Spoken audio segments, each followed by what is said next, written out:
And joining me now is someone who also knows from budget challenges, New Jersey's Republican Governor, Christie.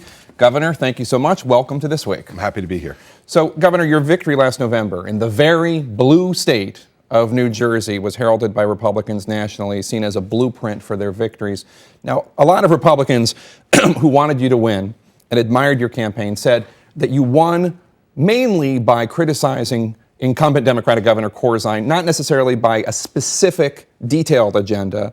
And I'm wondering if, first of all, you agree with that, and second of all, how do you see your victory in the context of what Republicans can do this November? Well, first off, Jake, I think what we did in New Jersey last year was say very specifically what direction we wanted to take the state in. We said we wanted to have less spending, smaller government, lower taxes, and common sense regulation that was going to help to grow private sector jobs. And so I didn't go line item by line item through the budget during a campaign, and I didn't think it was the right thing to do. Now, in terms of what it tells us going forward, I think Republicans across the country need to get back to our brand. And I think that is the Republican brand. It's why I became a Republican.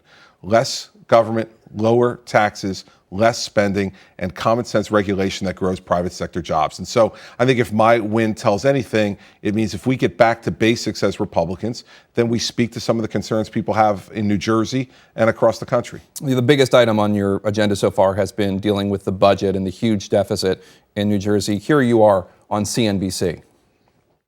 We passed a budget that cuts $11 billion from our state's budget, balances it without any new tax increases on the people of the state of New Jersey. Now, Patrick Murray, director of polling at Monmouth University, says, quote, "That's a nice talking point, but it's absolutely untrue. There are a lot of legal obligations that the state has that the governor just simply ignored." And the Star-Ledger reported, budget analysts say the $11 billion deficit was closed largely by avoiding massive costs. The budget skipped a $3.1 billion payment to the pension fund, continuing a decade-long pattern Christie had criticized, and did not pay a $1.7 billion to schools under the state's formula for education aid. So these billions that you're not funding, are you doing this just by executive fiat? How does this work? Because they're legal obligations, right? No, listen, the legislature passed this budget. The budget I presented on March 16th has $11 billion in less spending than was projected to be done through the Corzine administration. And so Patrick Murray's a pollster, and he's okay as a pollster, but he's not going to be all that great as a governor. Because what we did here was we took $1.7 billion less in education funding. Well, $1 billion of that was federal stimulus money that had been spent in 1 year by the Corzine administration, and we were left with $1 billion hole. Really what we did was we reduced it by about $820 million educational spending. Across the board, Jake, we had to reduce spending. Every department of state government was cut. And so there are going to be some cuts you like and some that you like less. But when you have an $11 billion hole to fill, you have to fill it. Finally, on pensions, I wasn't going to put $3 billion into a failing pension system. We need pension reform. I passed some already for new hires in March. And now this fall, we're going to go after current employees and pension reform and health benefit reform because we're going broke. Now, in that clip, you said that there were no new tax increases on people of the state of New Jersey. But also your budget did not fund $1 billion in direct property tax rebates, the homestead rebate. That means that people's property taxes are going to go up. Well, no, what we did, Jake, was we did a couple of things. First, we changed it from a property tax rebate program to a direct credit. We spent about $20 million a year in processing these checks and borrowing the money to send out to people. We've eliminated that, and what we did was we skipped 3/4 of that payment in the current fiscal year as part of the shared sacrifice that everybody was going to have to make. I wasn't going to cut just programs for the vulnerable. It wasn't going to cut just programs for the rich, but programs for the middle class. Everything had to be cut, but that program will be back as a direct tax credit in the fourth quarter of fiscal 11. But that shared sacrifice, I mean, is that not a tax increase, even if it's if you're taking away a tax rebate, even temporarily, that's a tax increase, isn't it? No, I don't see it that way. And in addition, what we did was we're giving the tools now to municipalities with a 2% property tax cap that we passed this July by me calling the legislature back into special session, and with the tools that we're going to be passing this fall for them to cut spending even more at the municipal level so that people are not going to see a huge increase over the course of the next 4 years in their property taxes at all. Okay, there's been a lot of tension between you and teachers as you've been wielding your budget axe. Here's one example from a recent town hall meeting. You're not compensating me for my education, and you're not compensating me for my experience. Well, you know what? Then you don't have to do it. Teachers do it because they love it. Well, that's the good. only Well, then, reason I do it. Well, and listen, and teachers go into it knowing what the pay scale is. I know you said your issue is with teachers' unions and not with individual teachers, but what do you say to residents of your state who say that they like your stance on taking on the teachers' unions, but a clip like that makes it seem like you don't really respect the teaching profession? Well, I do respect the teaching profession. I'm a product of the public schools in the state of New Jersey, and I care deeply about our public education, but here's what we can't have any longer. We can't have one sector of our society sheltered from the ravages of the recession at the cost to the people who have been hurt by the recession the most. For instance, the building trade unions in our state, they have unemployment at 35 to 50%.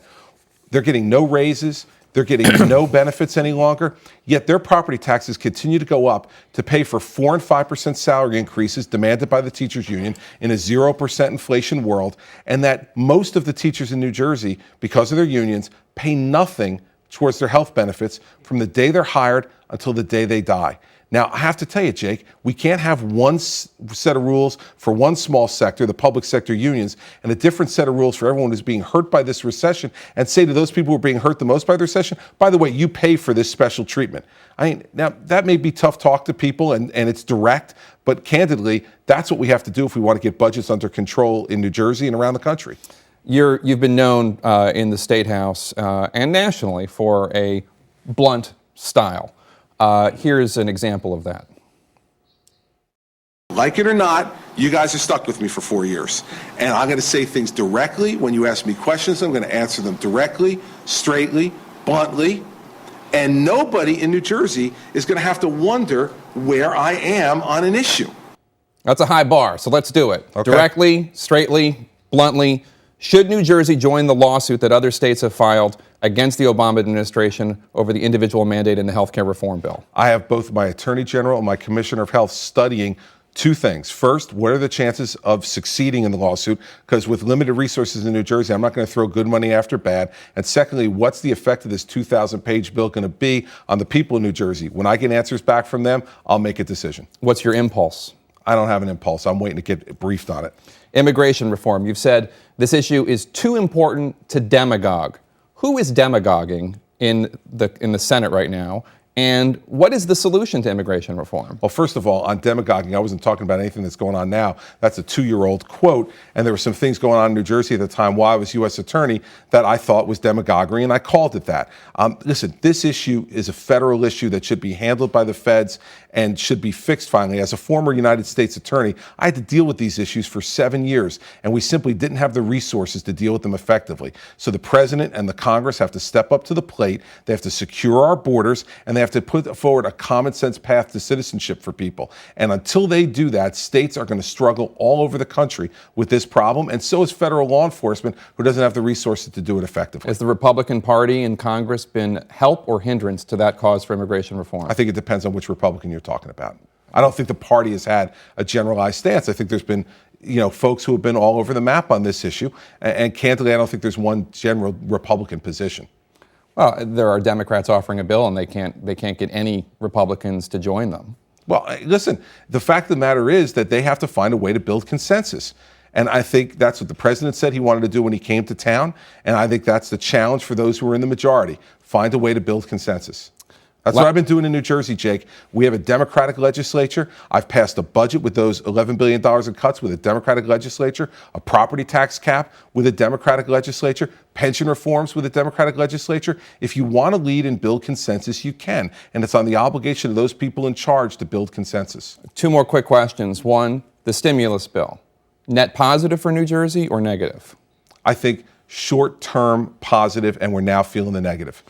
Lastly, I know you like to talk about New Jersey's cultural icons. You prefer to talk about Springsteen, but the New York Times today has this profile of Snooki from Jersey Shore. Sure. MTV's Jersey Shore. Positive for New Jersey or negative? Negative for New Jersey. I mean, because what it does is takes a bunch of New Yorkers, who most of the people on Jersey Shore are New Yorkers, takes a bunch of New Yorkers, drops them at the Jersey Shore, and tries to make America feel like this is New Jersey. I could tell people, they want to know what New Jersey really is. I welcome them to come to New Jersey anytime. The Jersey Shore is a beautiful place and someplace that everybody should come on vacation this summer. We got another 6 weeks or so of summer left. Come to New Jersey. Governor Christie, thanks so much for sharing your views. Thank you, Jay.